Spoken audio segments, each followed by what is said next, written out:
අපේ වෙදකමේදී සඳහන් වෙනවා වාත රෝග 80ක් ගැන.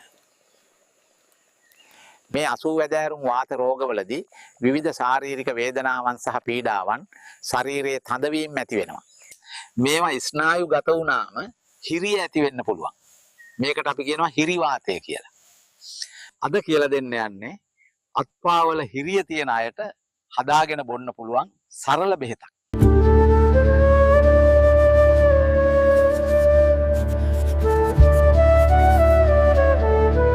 වරාදොලේ වෙදගෙදර පරපුරෙන් පැවතෙන හෙළ වෙදකමේ මහිමය.